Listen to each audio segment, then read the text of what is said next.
Sepanjang perjalanan Indonesia, Pancasila sudah dijadikan sebagai landasan hidup yang tertanam di dalam hati seluruh bangsa Indonesia. Baik dalam menghadapi berbagai situasi yang dapat memecah belah persatuan dan kesatuan bangsa. Begitu pula saat di tengah pandemi seperti saat ini.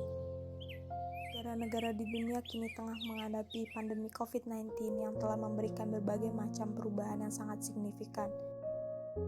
Bukan hanya dalam aspek kesehatan, tapi juga dalam aspek politik, sosial, dan ekonomi. Fokus pemerintahan dan komunitas-komunitas internasional kini tengah diprioritaskan untuk menangani penyebaran COVID-19. Namun kondisi ini dapat menjadi celah bagi para kelompok-kelompok radikal terorisme untuk melancarkan aksi propagandanya. Di masa pandemi, sebagian besar orang-orang menghabiskan waktunya di rumah karena diberlakukannya social distancing atau pembatasan sosial. Sehingga banyak orang yang mengisi waktu luangnya untuk mengakses internet. Situasi ini dijadikan sebagai peluang oleh para kelompok radikal untuk menyebarkan paham-paham intoleran di media sosial. Contohnya ISIS.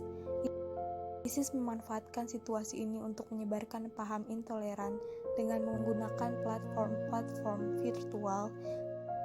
Sekretaris Jenderal PBB juga telah memberikan peringatan bahwa kondisi saat ini berpotensi untuk memunculkan aksi-aksi terorisme dalam bentuk baru, seperti penyalahgunaan teknologi digital, serangan cyber, dan bioterorisme.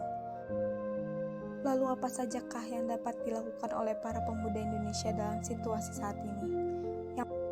Yang pertama, memberikan pemahaman tentang kedamaian.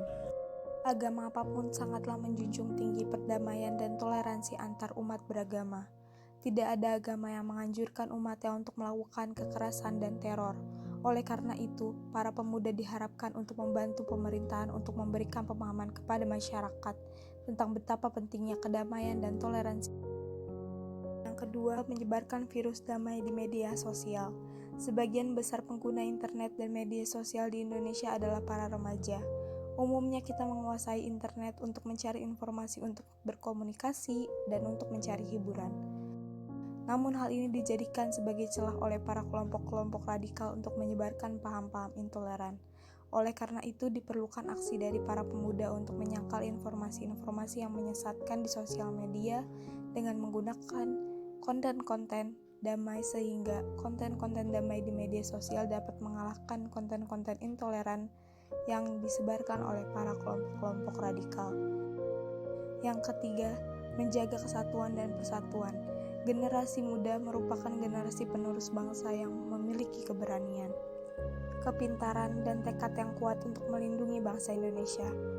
Sikap bela negara para pemuda saat ini dapat ditunjukkan dengan memperlihatkan perilaku-perilaku positif yang sesuai dengan Pancasila dan Undang-Undang Dasar 1945. Para pemuda diharapkan dapat menjunjung tinggi persatuan dan kesatuan dan ikut serta dalam memahami paham-paham kebencian dan kekerasan yang dapat memecah belah keutuhan NKRI.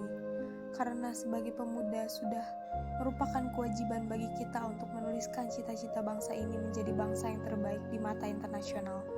Sehingga Pancasila tidak akan menjadi legenda saja di mata anak cucu kita nanti. Kita Indonesia, kita Pancasila. Mengapa hal ini selalu dikaitkan dengan agama?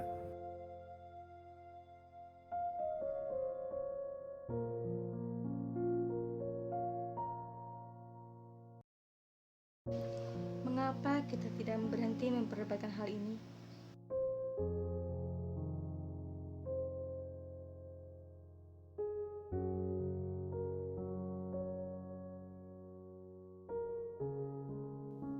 Hal inilah yang mereka mau. Perpecahan inilah yang mereka inginkan. Kita semua sedang dilanda banyak kesulitan. Banyaknya bencana alam, berbagai penyakit datang, banyak hal kita lalui. Baru-baru ini, persatuan kita sedang diuji. Banyaknya aksi terorisme yang kian bermunculan. Seharusnya kita mulai memikirkan bagaimana menghentikan dan mencegah hal ini. Kita harus mulai mengambil langkah pasti. Pendidikan Pancasila yang harus ditanamkan sejak dini hingga akhir hayat.